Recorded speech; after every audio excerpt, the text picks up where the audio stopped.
どうも皆さんこんばんは。細谷義正です。はい、企画の立ち上げからですね、やっと本日初回収録を迎えましたよ。もうね、なんでしょうね。これ企画が始まったのが3月で、そこから3ヶ月経って番組公式ツイッターを立ち上げるというね。もうね、なんて言うんですかね、企画会議っていうんですか、ああいうのに自分で足を運んで打ち合わせに参加するのも初めてだし、番組公式ツイッターを自分でイラストとかね、世界観とかね、文字の漢字とかね、指定しながら立ち上げたのも初めてだったので、なんて言うんですかね、あのすごいワクワクしてましたね。なんかあのツイッターを立ち上げた時点でもうこの初回放送が終わった後のリスナーの皆さんの反応からいろんなメールを募集して、はたまた大きなイベントをやってわーってなんか僕が楽しそうにしてるビジョンまでもうすでに浮かんでたので、現実って結構時間経つの遅いもんだなみたいなことを考えながら、今日をね迎えておりますよ。ね。でね、何ですか、突然ね番組を始めたということで、なんでだって思ってらっしゃる方もね非常に多いと思うんですけども、私はですね、普段声優の仕事をしておりまして、主にセリフとして言葉を皆さんに伝えることが多いんですけれども、この番組はですね、できるだけ僕自身の飾らない素の言葉を世の中に伝えていきたいという思いがありまして、この番組をね立ち上げたんですね。ええなんかなんでしょうね、なんかコーナーやりますよみたいな感じとか、なんて言うんだろうな、ブロックでコーナーごとに仕切られた、ある種分かりやすい番組というよりも、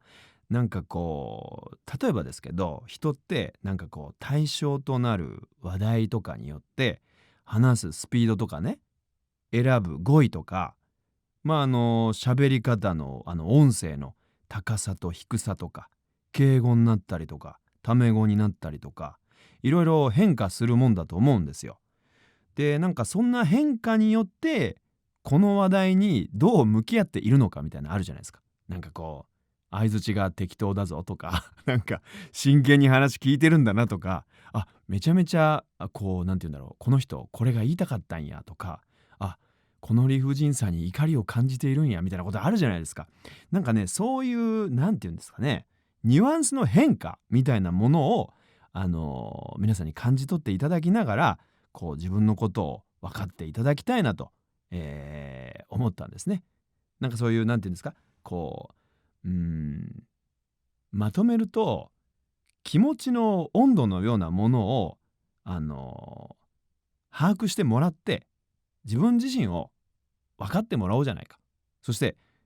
自分の好きなこと、興味のあること、えーこれってもしかして僕しか思ってないのかなみたいなことを皆さんと共有していきたいと思ったんですね。それを実現するのがこの僕の溝知る世界です。いやちゃんと喋れるもんですね。これね、みんなね、台本があると思ってるでしょ。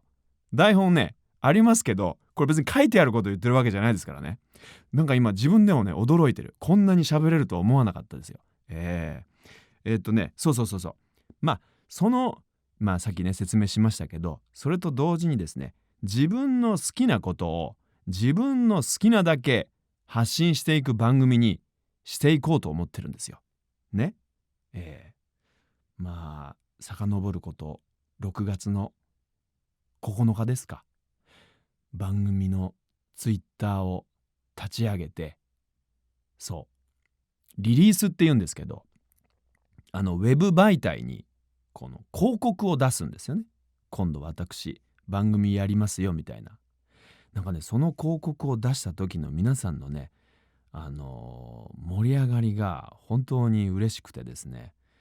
なんかこんなに喜んでもらえるもんなのかと結構ねびっくりしました。もっとなんかなんて言うんですか、ないだ海のようにねシーンってしてんのかなっていうことを思ってましたけど、意外にも皆さんね、なんかありがとうございますなんて言っていただいて非常に嬉しかったですね。でね、なんかねこう番組公式ツイッターをもちろん僕もねつぶやいているわけですから、皆さんのなんて言うんですか、あれリプライっていうんですか、返事っていうんですか、なんかツイートの下にいっぱい出てくるでしょ、皆さんのこのつぶやきがね。なんかそれを見た時に、あ、いいねって思ったのが、なんかね、僕が数字の羅列でなんかそれこそ関明義みたいにわかるよねみたいなツイートした時に、なんかね、わかんないですとか多分わかりましたっていう人もいれば、なんかこう答えを出してくれてる人もいて、なんかね、何が嬉しかったっていうと、なんか自分が出したその発信した言葉に対して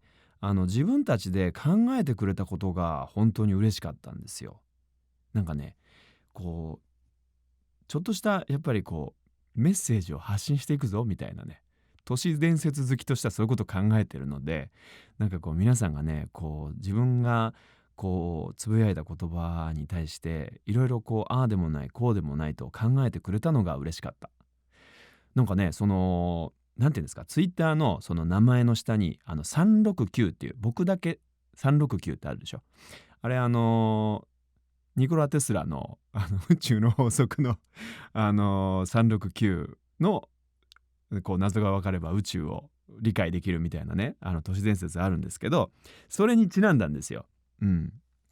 そしたらね、それを分かってくれる人がいて、なんかね、それはねすごい嬉しかったし、あとね、何ですか、YouTube とニコニコ動画のチャンネル登録をお願いしますっていうツイートをしたら、なんか何ていうんですか、画像を上げてくれた方がいて、細谷さん見てください、登録者が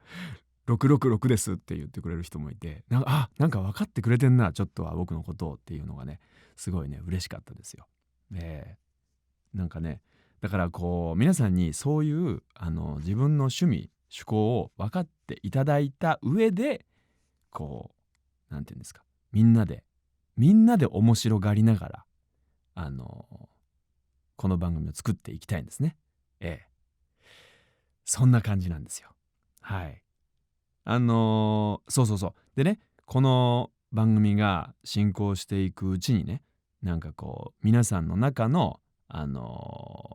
細谷像がね、なんて言うんですか、やっぱりこういうところのある人だったんだって思う人がいてもいいし、全然印象と違ったわっていう人がいてもいいし、なんかね、それはね、どういうふうに思っていただいても大丈夫ですね。こちらからもなんか私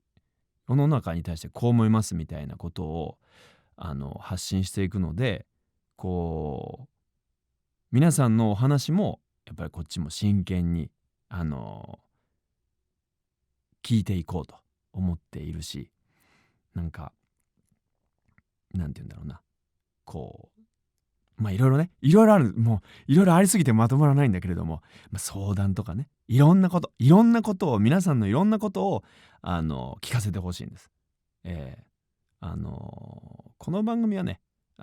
僕が自分のことを応援してくれる人、ちょっとね、なんて言うんですか、これ言うのねすごい僕昔から恥ずかしいんですけど、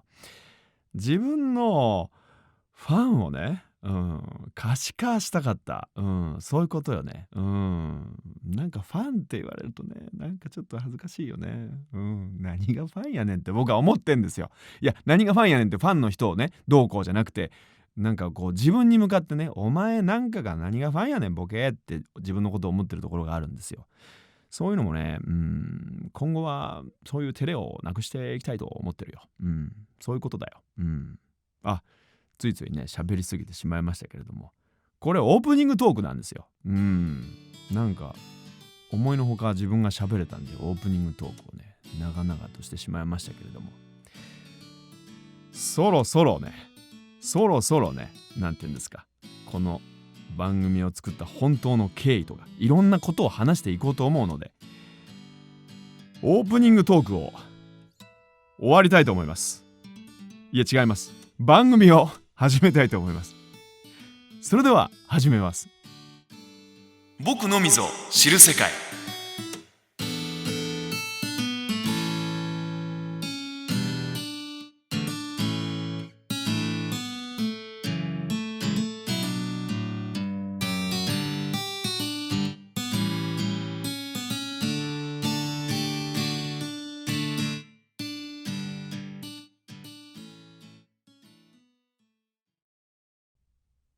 改めましてこんばんは、細谷義正です。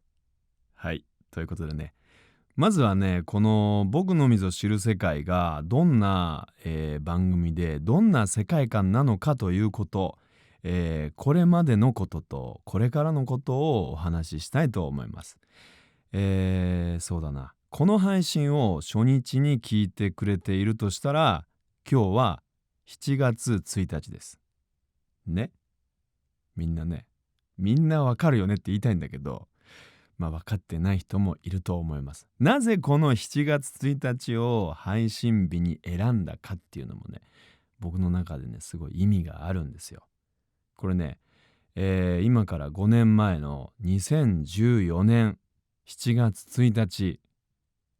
これね、僕がフリーになった日なんですよね。なんていうか、社会的な後ろ盾をなくし、事務所という家を出た日なんですね。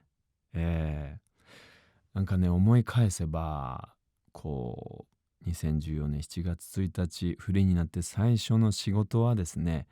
自由が丘の初めて行くスタジオでゲームの収録だったんですよ。ね。で、何時からだったっけな、あれ。15時ぐらいからだったんですよ。でもね、なんていうか、もうやる気満々なわけです、当時の僕は。いや、今もやる気満々ですけど、なんていうんですか、フリーになってね、これから自分の足と自分の意志で未来を切り開いていくんだみたいな、もう希望に燃えまくってですね、収録2時間ぐらい前に自由が丘の駅にもう着いてたんですよ。でね、なんかこういつもはなんかこう地図を見て、なんとなく目線も下から自分の目線の高さの中間っていうんですか、風景をね、なんとなく見えるようにこう歩いていくんですけど、なぜかね、これ恥ずかしい話なんですけど、男ってそういうとこあるんですよ。なぜか空を見上げてしまったんですね。これなぜかというと、昔読んだね、ビートたけしさんの本で、なんか初めてお笑い芸人になった日みたいな、大学を中退して初めてお笑い芸人になった日に、なんか空が高かったんだよみたいなことをね、たけしさん書かれてたんですよ、本に。で、私なんかもうなんかもうなんならもうその時北野さんだったわけですよ。たけしさんだったわけですよ。だからね、ちょっと上の方を見ながらね、颯爽と自由が丘のね、人通りのそんなに多くないいい感じにまばらな道路をなんかね、颯爽と空を見ながら歩いてたわけですよ。なんかこんなに解放された気分なのかと思いながら歩いてたんですけど、こともあろうか、スタジオがね、南の方向だったんですけど、僕北の方向にどんどん歩いてってて、これね、2時間前ぐらいに着いてないとほんと遅刻してたなっていうぐらいの痛恨のねミスだったんですけど、まあちゃんとねスタジオには20分ぐらい前に着いて、なんか事なきを得たんですけど、まあそういう意味でこの7月1日っていうのは、まあ僕にしてみれば独立記念日だったんですよね。インディペンデンスデイです。なのでどうしてもこの日に配信をしたかったんですよね。でね、なんで僕が発信する場所が欲しいって思ったかというこの経緯、これね本当いろんな原因があって、なんならねラジオ番組って僕やってるじゃないですか。なんかだから別になんて言うんだろう、自らやることもなくねみたいなことを思う方だっていると思うんですよね。でもそれには理由があって、やっぱり2人でね喋るとその人の前のやっぱ自分になってしまうし、なんていうかペースもやっぱり速いんですよね。なんかなんて言うんだろうな、それが悪いという意味じゃなくて、なんか2分に1回ないし1分に1回はなんかわははって笑えるようなことになってないといけないのかなみたいな。なんかそれを考えてるっていうのもあるし、なんとなく僕の性格なのかな癖なのかわかんないですけど、ピエロを演じてしまうところがあるんですよね。だからなんか自分がまあ真剣に考えてることがありながらもつい自分で茶化してしまって、世の中には茶化した自分の印象しか残らないみたいな、なんかそういうのがあって、でそれを繰り返していくと周りがみんなそういう人だって思い始めるんですよね。でそういう人だって思い始めた時にあのどんなその弊害があったのかっていうことなんですけど、よくね僕職業柄インタビューを受けることが多いんですよ。例えばある番組が始まって、そこにキャストとして出演させてもらえることになり、番組を作っていくじゃないですか、役をやりながらね。でなんか例えばこの役のことはどういうふうに捉えて作ってらっしゃるんですかとか、このシーンの時に何を思いましたかとか、よくねなんかアニメーションが好きな方はアニメ雑誌とか、声優さんが好きな方は声優さんの雑誌とかでよく読むあれですよ。あの文章って当然なんですけど、自分が喋ったことをライターさんが、インタビュアーも兼ねてインタビューしてくれて、ライターさんがあの文章を上げてくれるんですよね。で、僕もそれこそ若い頃はね、なんかなんて言うんだろうな、芝居とか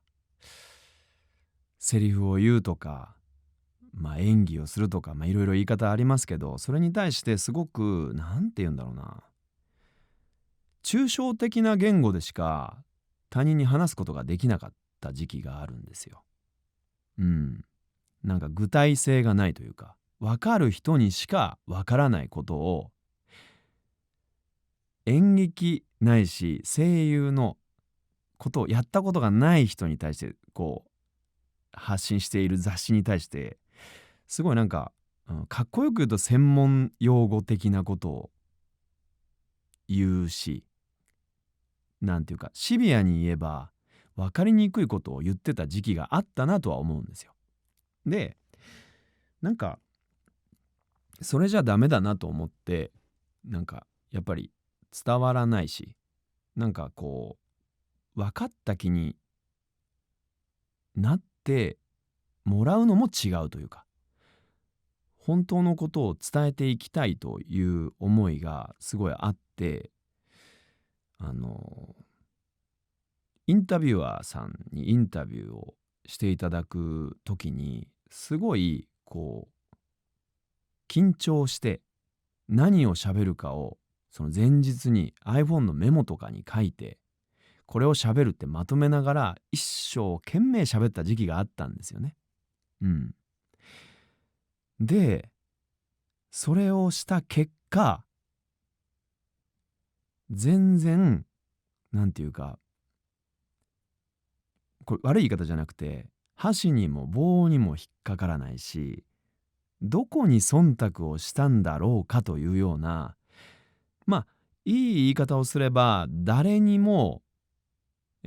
誰も傷つかないような薄いプレーンな文章が上がってきたんですよ。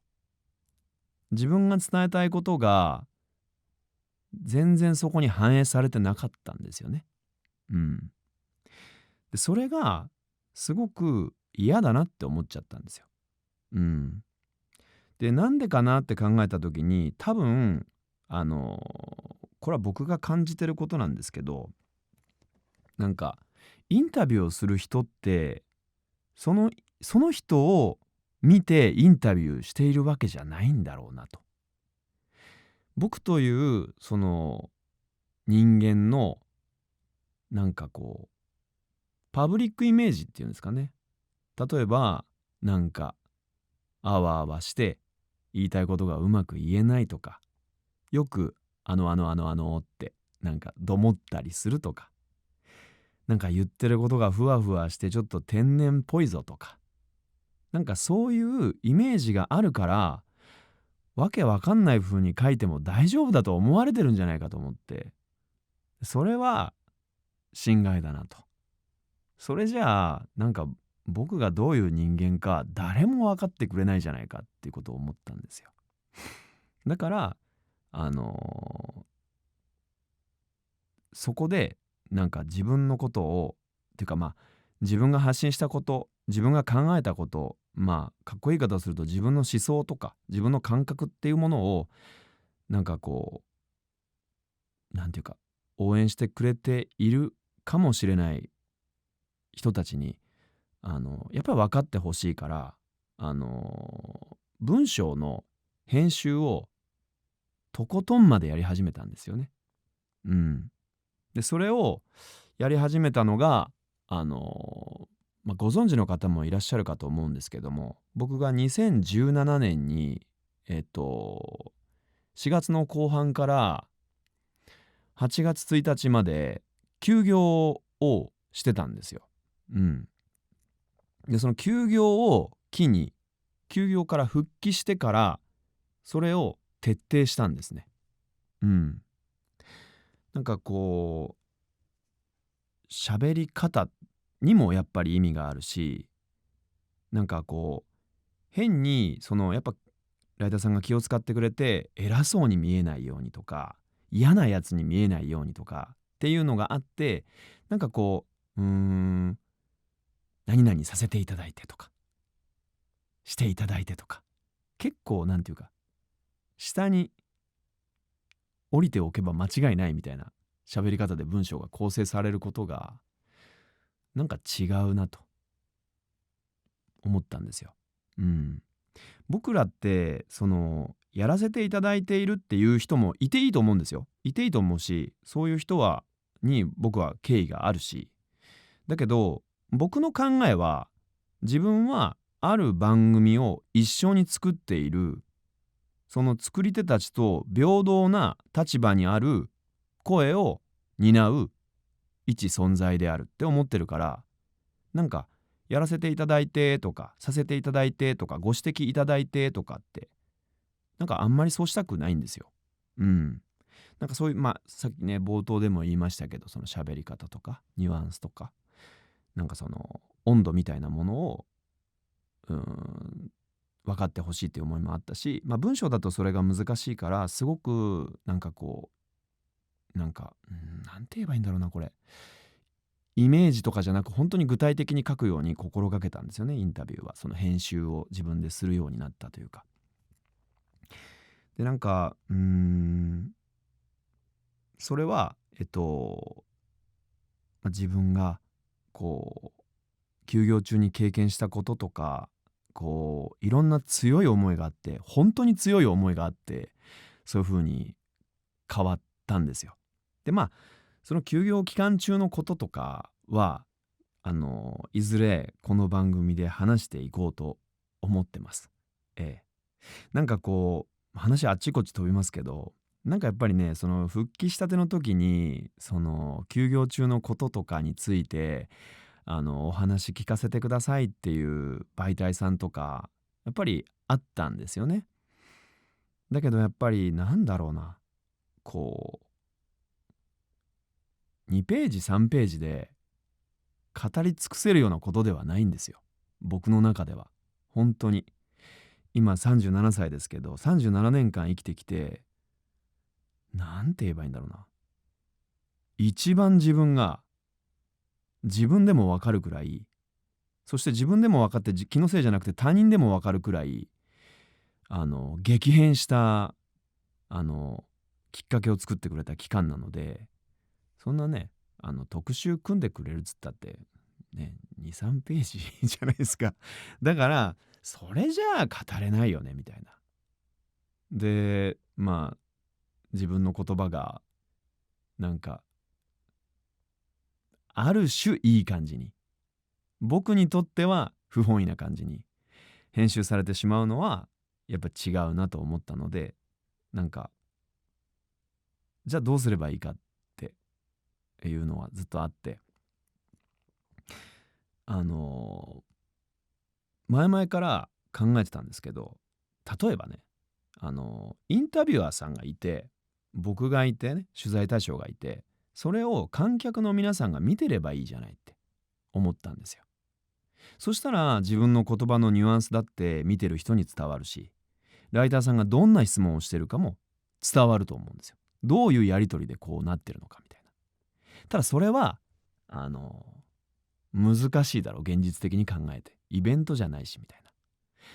だったら自分の言葉で発信していこうっていうことを思ったんですね。なんかなんだろうな、こうそうじゃないのにっていうことがすごく多かったっていうのがあったんですよね。なんかこう本当に面白いっていうか不思議というか、これは僕が見たそのなんて言うんだろうな、ある種のなんて言うんだろう、例えばあるアーティストがいて、そのファンの皆さんとか、うん、のそのなんて言うんだろうな、印象なんですけど、例えばある権威を持っている人、影響力のある人があのこの人ってちょっとうーん天然だよねって言って、それがわははははってその場で笑いになったとしますね。それは多分その時小ボケをかましたんでしょう、例えばね。でもそしたらその印象で以後その小ボケをかました人は見られちゃうんだなっていう。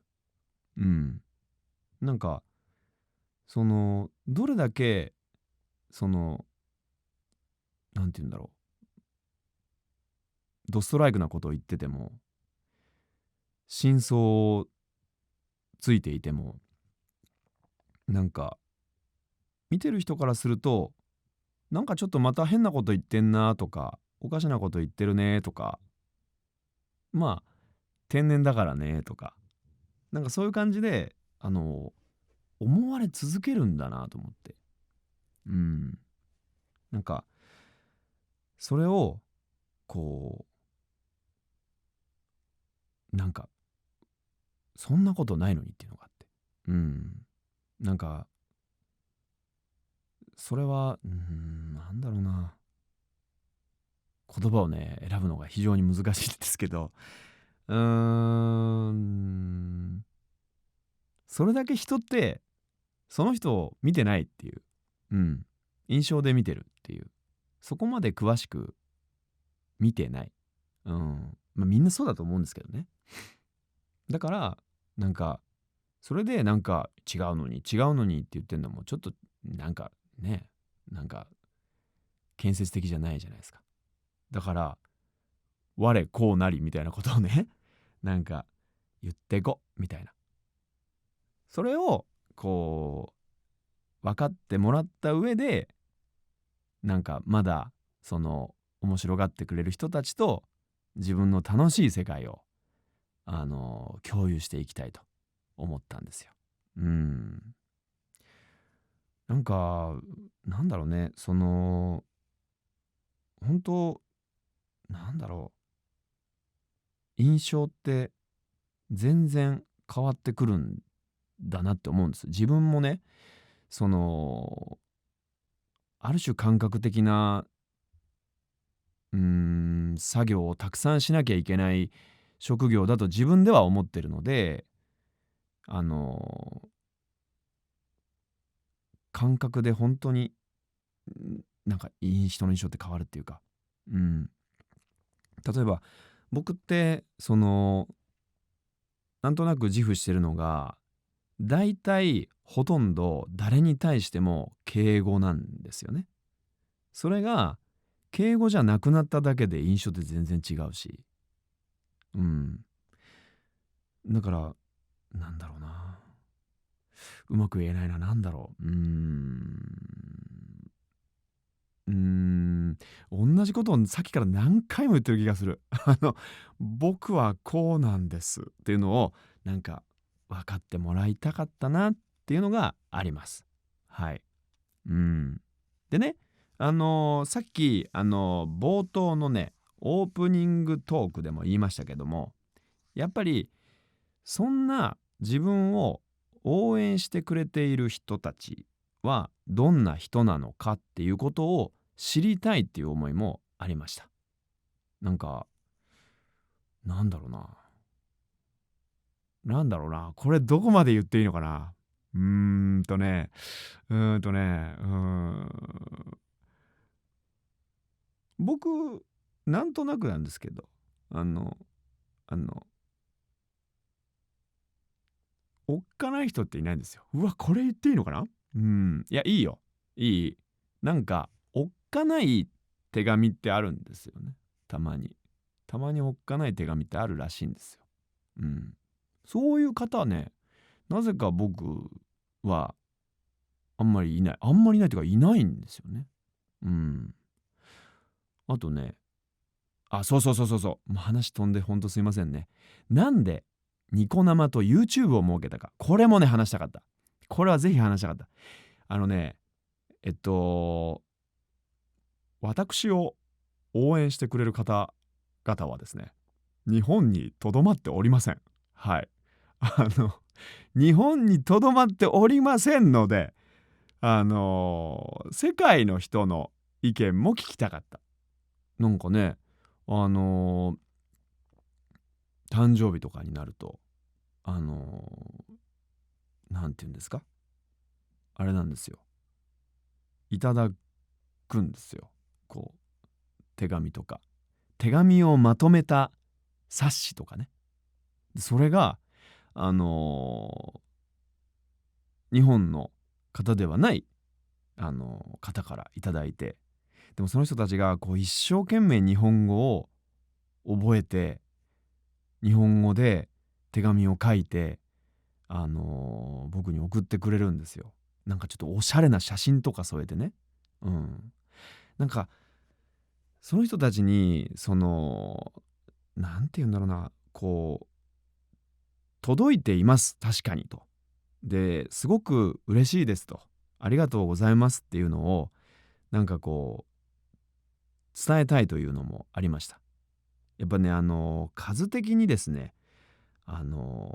数的な問題と、僕個人のめちゃめちゃ筆不詳な問題がありまして、返事をその都度書くというのが、ちょっと現実的に難しいなと。えー今もね、この僕の前に放送台本があって、赤ペンでメモってるんですけど、これ急いだ時に読めないなっていうぐらい字が汚いんですよ僕は。だからそれはあかんなと。一通目仕上げるのにどんだけ時間かかんだみたいなところあるんで、やっぱり自分は声を操る、喋ってなんぼの職業なので、声で伝えようみたいなのもあったんですね。で、YouTube が僕好きだしね。 YouTube 大好きなんですよ本当に。そういうね、自分の好きなものも分かってもらいたいっていうのがあったんですよ。これ雑誌で言ったってね、いや雑誌をねバカにしてるわけじゃないよ。あのやっぱダメなんだ紙じゃ。紙じゃダメだ。紙じゃもうあれだよ。もう分かってると思うけども、新時代が来てるから、もうこれからはネットなんですよ。だから YouTube、ニコニコ生放送。だからね、ニコニコ生放送をね、海外の人が聞いてくださることができたら本当にいいんですけどね、その辺僕ちょっと詳しくないんで分かんないんですけど、 YouTube は全世界共通で聞けるっていうのを知っていたので、 YouTube はぜひやりたかったんですよ。そういうことなんですね。で、そうなんです。この歴史をお話ししてきましたけれども、じゃあね、このタイトルの僕のみぞ知る世界、これどんな世界なのかっていうことをね、ちょろっと、こんな感じですよというのをね、今から説明していきたいと思いますよ。ね。例えばね、僕が今気になっていることの例を挙げると、分かりやすいところで、都市伝説。これね、ラジオやってる時に、いただいた、メール、番組宛てのメールも、きっかけだったんですけど、なんかね、頭のいい人は、最終的に都市伝説や宇宙にたどり着くんじゃないか説っていうのをメールでいただいたんですよ。で、悪い気しないじゃないですか。頭いいねって言われたらね、実際がどうかはわからないけど、いいねって言われたら、ありがとうってなるじゃないですか。それね、そのことを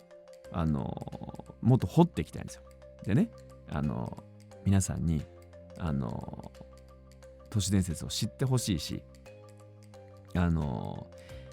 都市伝説を知ってもらうことによってやりたいこともあって、今の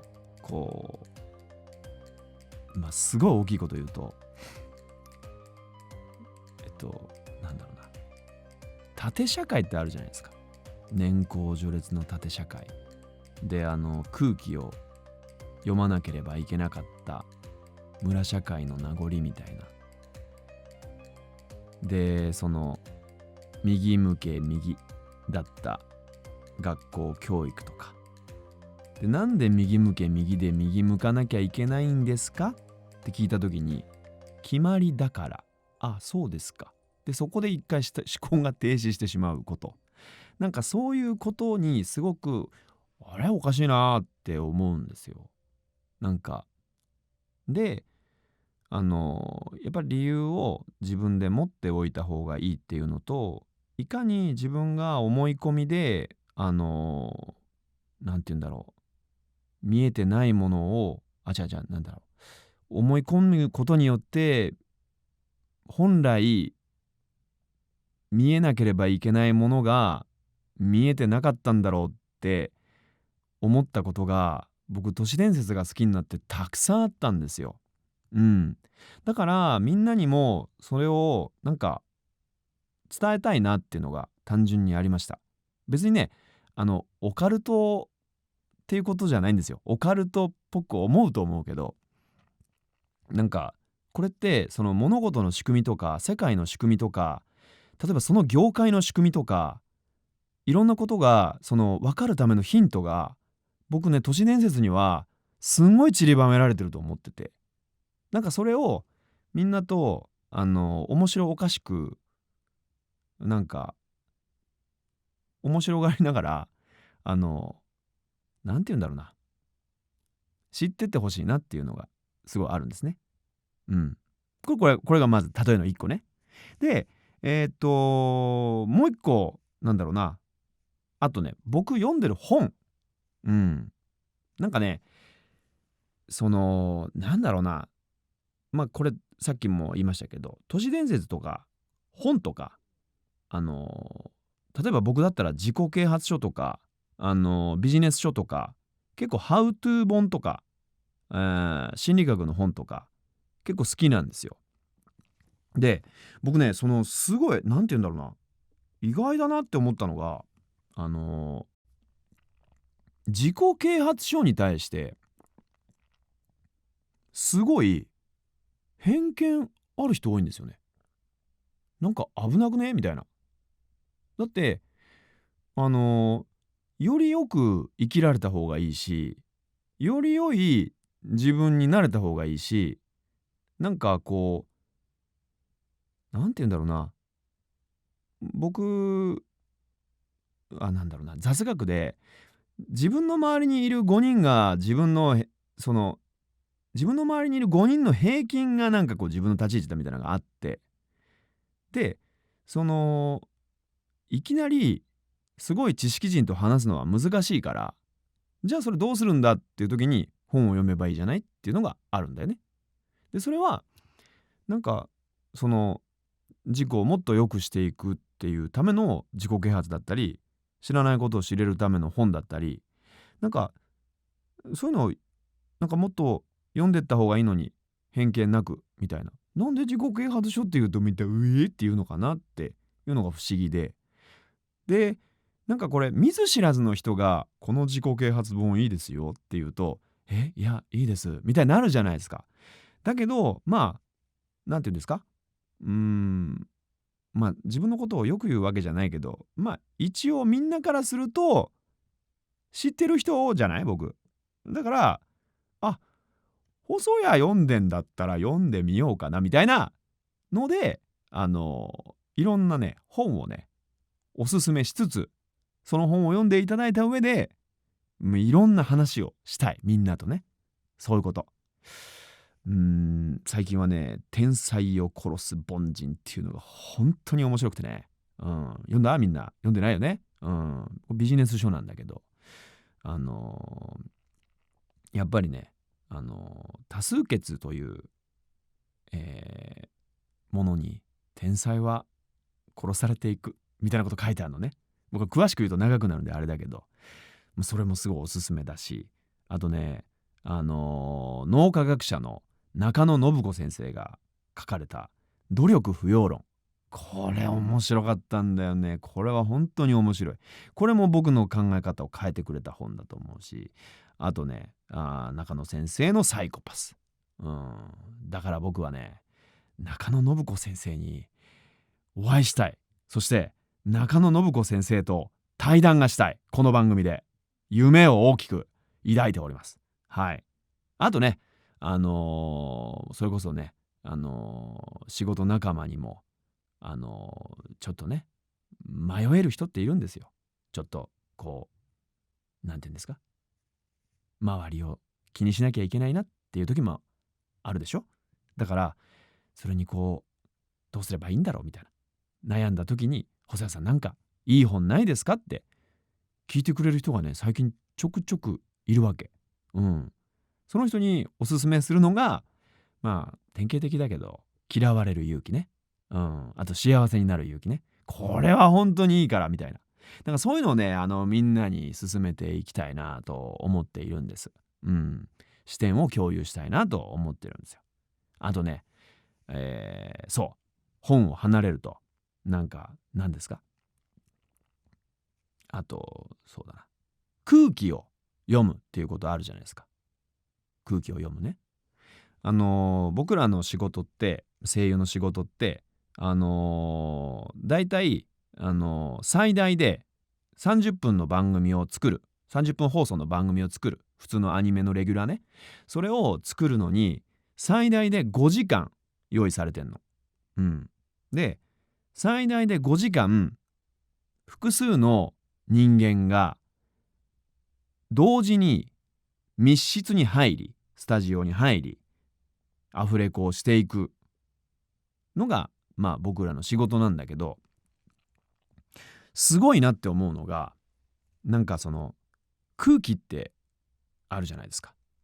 例えば誰かが誰かが今日はとっても機嫌が悪い。で、機嫌が悪いままスタジオに入ってきた。機嫌が悪いから人との返事もちょっと険があるぞと。それってすごいもんで、それを察してなんとなく言葉でみんなフォローし合って、全体のその悪い緊張感が伝わらないように努め始める人がいるんだよ。バランスをとってね、そのスタジオの中の。それって別に書いてないじゃん。私は今日機嫌が悪いとか、この人今ヒヤリとする発言をしてスタジオ内の空気がやばいことになってますって別に文字で出てくるわけじゃないのに、それを感じていい方向に持っていこうとする能力が、この声優っていうのはね、僕長けてると思うんですよ。密室でみんなで仕事をするからこそ。で、その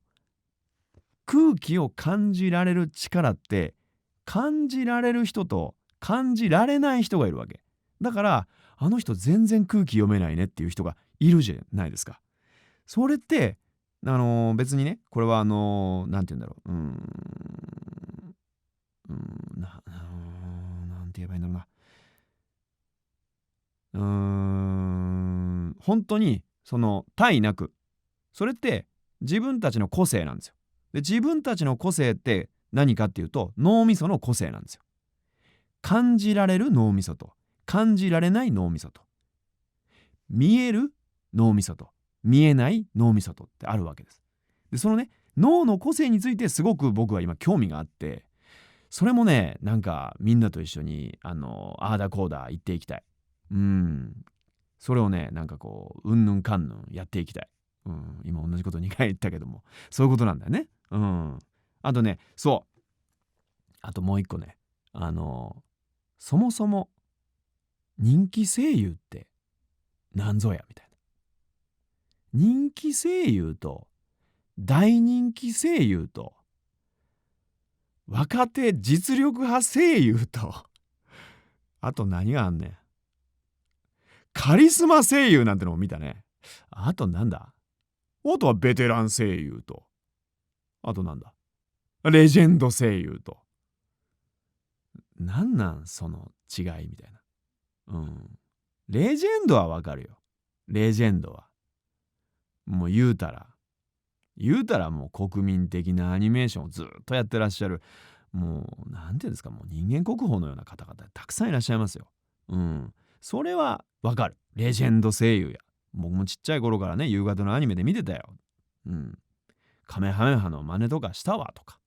それはあるよ。それはある。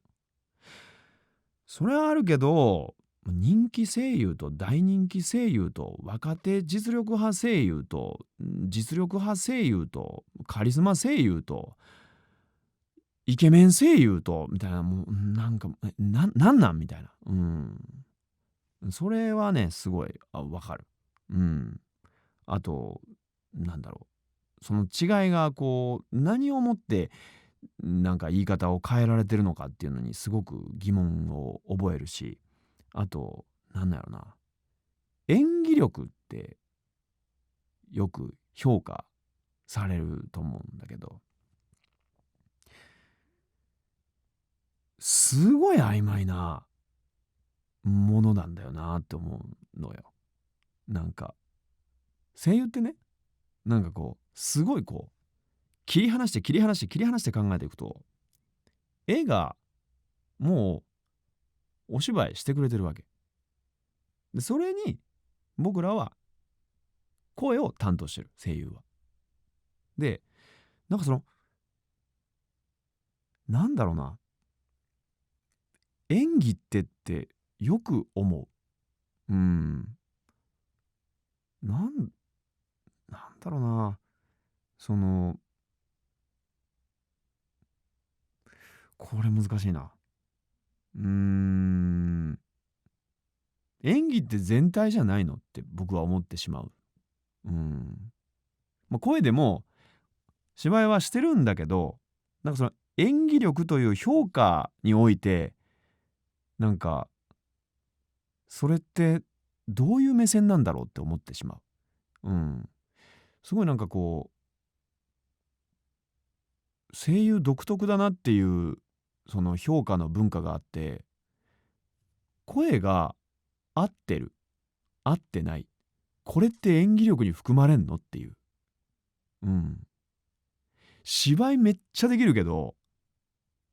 合ってないから演技力ないってそれってなんなんみたいなすごい思う。あとなんだろう、このセリフの言い方がすごい演技力みたいな。でも待って待って待ってとあのそこまでの流れがあるじゃんっていう思うわけ。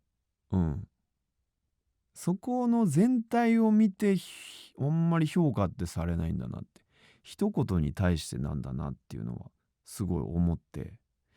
なんかそれってすごい変わった文化だなとも思ってて、その辺もなんかすごいあの知りたいなと思ってることなんですよ。なんかそれはね、なんかこうみんなにも教えてほしい。どういう感じでなんか評価してるんだろうとか。あとね、すごい興味があるのが、これね、今もう僕の目下の研究対象があの女性同士のマウントの取り合い。これね、これすっごい興味あるんですよ。でなんかそういう目線になって世の中を見ると結構ね、至る所で内戦が勃発してるわけ、マウントの取り合いがね。それってなんかね、脳の機能らしいのよ。なんかそれを見つけたい、見つけようっていう風にこうその自分の意識って言ったらなんかすごいオカルトだけど、自分がそう思ってるとその欲しい情報が手に入ってくる。例えばスピリチュアルにすごく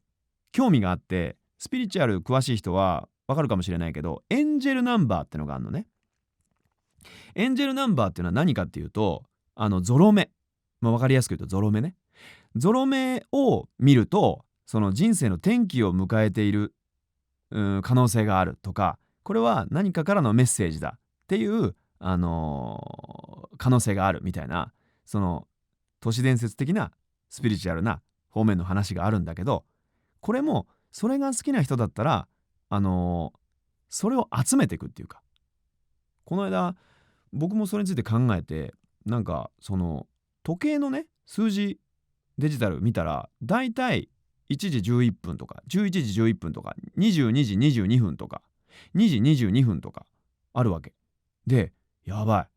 これはもうね、それこそこの番組を始めようとしているわけだし、人生の転機なんじゃなかろうかみたいなことを考えるんだけど、じゃあそれ以外の数字の羅列って覚えてるって言われたら、覚えてないってなるわけだから、当たり前に時計を見てて自分がそのエンジェルナンバーを意識してるからその瞬間だけ覚えてるっていう考え方もあるんだみたいな。ちょっと話すごいそれだけど、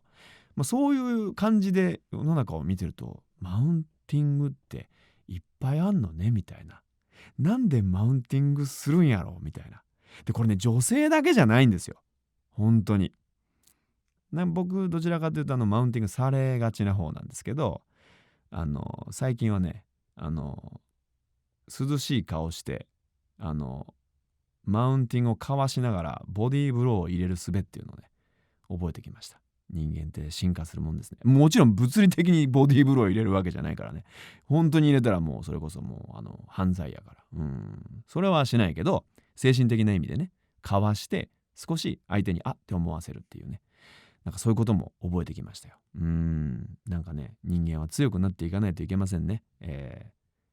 というわけで、こう、例えばの感じでね、説明をしてきましたけれども、どうでしょうね。ちょっとでもね、共感してもらえることがあったらいいんですけどね。これ共感0人だったらもう初回放送でこの放送終わるんじゃないかって思う。いや、そんなことはない。信じてるよ。みんなを信じてる。でね、こういう個人的な視点、今僕がね、個人的に感じてることを例えて話したじゃないですか。こういう個人的な視点ってもちろん僕だけじゃなくて、もう人の数だけ存在してると思うんですよ。なのでね、番組を聞いてくださっているあなた、番組を聞いている君だよ、君なんて言ってみるんですけど、あなたの持論や疑問、興味があること、そして世の中にこれだけは言いたい、なんでやねんこの世はみたいな、そういうなんていうんですか、叫びたいこと、心が叫び出したいこととかでもいいですよ。何でもいいんですよ。そのね視点を私ね名付けました。都市伝説好きの私としてはね、第三の目です。サードアイ。かっこいいこれ。サードアイで捉えたことをぜひメールで僕に共有してほしいんですね。サードアイメールです。これ考えた時ね、もうね作家さんとねスタッフの、ね、方とね盛り上がりましたよ。なんていいアイデアだってね。あとね、それも募集したいんですけど、あとね、今もう7月1日夏じゃないですか。誰もやらなかったことをやろうと思います。みんなが嫌がってもやろうと思う。自分を理解してもらうためにやろうと思ってることがある。夏にちなんで怖い話のメールを募集したいと思います。怖い話、不思議な話、私の町の都市伝説みたいなね、そういうのもどしどしメールで送っていただいて、僕とぜひ共有してくださいね。メールをきっかけに僕が興味を持ってのめり込んでいく可能性もあるし、こっちのね話をこう長々と聞いていただく以上、皆さんの話も真摯に受け止めていこうと思います。そのメールをもらうことによって、自分を応援してくれている人がどんな人なのか僕も知ることができる。もう何ですか、第一印象ってあるでしょ。第一印象。番組公式ツイッターをね立ち上げて、皆さんの反応を見てると、みんないい人、本当にね、本当に優しいいい人。ただね、やっぱり今ここまで生きてきた僕から言わせていただきたいのは、やっぱりね、みんなにはいい人であってほしいけど、いい人だからこそ利用されることがあるし、いい人だからこそ攻撃されちゃうこともある。そうなった時にいい人がなんか傷ついて心を閉ざして、なんかせっかく楽しい世界から出ていかないように強くもなってもらいたい。僕もこうしてちょっと強くなりましたよっていう話をみんなにもしていきたいと思う。やっぱりね、いい人だからやっぱ心配です。みんながね。心配です。本当にね、本当にそうですよ。なんでね、そういう意味でちょっとなんかもうちょっとよく分かんなくなってきましたけど、だからそういうことです。なのでね、総括するとメールを募集するってことですね。メールアドレスをね申し上げたいと思いますよ。いいですか？メールアドレスは BOKUDAKE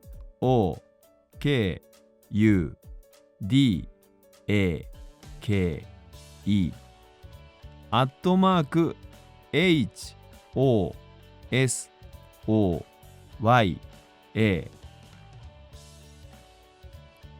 ハイフンド違うハイフン Y.net です。僕だけ細谷 -y.net ですね。いつでも思いついた時に送ってください。お待ちしています。言うべきことはこれぐらいかな。どうだろうな。あと思い残すことはないかな。何ですか、メールは募集するんですけど、公式ツイッターでね、細谷さんこんな面白い噂があるんですけどとか、なんかある事件が起きて、何ですか、ニュースには載らなかったんですけど、私近くにいてこんな噂聞きましたよみたいなやつも欲しいんです。欲しい。なんかそういう情報も欲しいね。なんかそういう豆知識とかもなんかこうなんていうんですか、ツイートに書き込みっていうんですか、それもぜひしていただけたら嬉しいなと思います。はい、そうですね。言うべきことはこれぐらいかな。そう、意気込みを言いますよ。意気込みを、単純です。いろいろ話してきたけれども、この番組はね、とにかく私細谷が楽しいと思うことを僕がやりたいだけやって、それを皆さんと共有したいんですね。でみんなでわーいってやりたいんですよ。そういうことをやっていきたいと思います。なんかだから今ねメール募集で怖い話募集したらやめようかしらって思った人も若干いると思う。でも怖い話じゃないのももちろんやる。ずっと怖い話はない。そういうのをやっていきたい。この放送が世に放たれた後にチャンネル登録者数とフォロワーが若干減ったらそれでもやめない。僕はやめないよ。好きなことはやめないんだからね。ね、はい。できるだけ長くね、この僕の世界をみんなと共有できるようにですね、これからもですね、制作チームの先頭に立ってパーソナリティを務めていきたいと思います。これから始まる僕のみぞ知る世界、どうぞお付き合いください。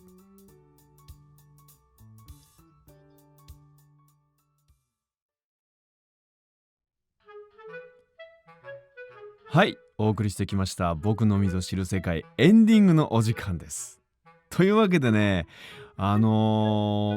僕は今正直に言うとこんなに喋れるとは思わなかった。ほんとね、もうこの今ね説明するとブースの中僕一人なんですよ。放送作家さんはブースの外にいてくれてるから、スタッフさんもブースの外にいてくれてるから、僕は一人なんですよ。こんなに喋れると思わなかったな。ちょっと自分が怖いよ。そんな感じだよ。言いたいことはね言えたし、伝えたいことも伝えられたと思いますよ。初回放送にしてはスタートにしてはこういう番組ですよっていうのをうまくみんなに伝えられたと思ってます。はい。いやー、なんか意外に一人喋りの才能あったんだね。どうもありがとう。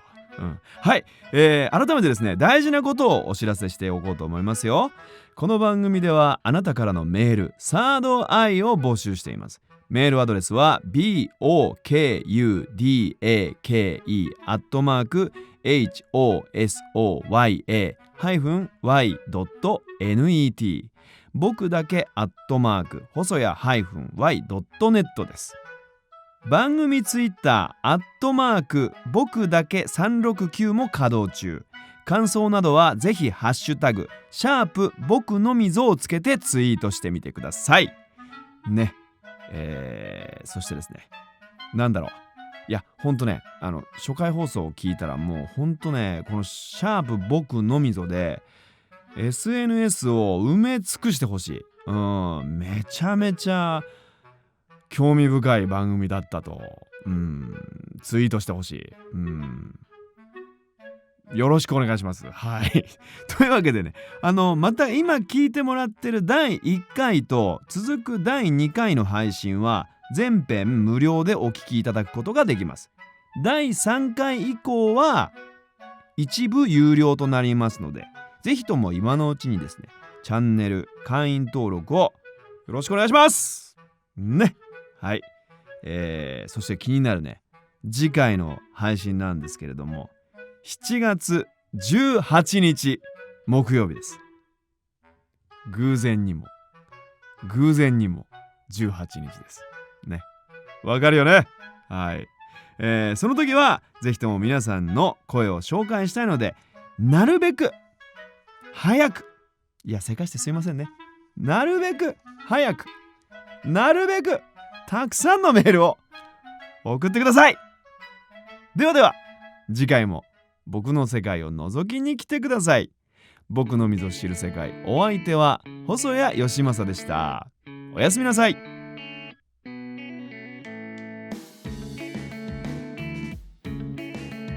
僕のみぞ知る世界。この番組は自分の中のワクワクを大切に、実現したいことはどんどん言葉にしていきましょうがお送りしました。また番組内での発言は細谷義正の個人的見解であり、真実を保証するものではありません。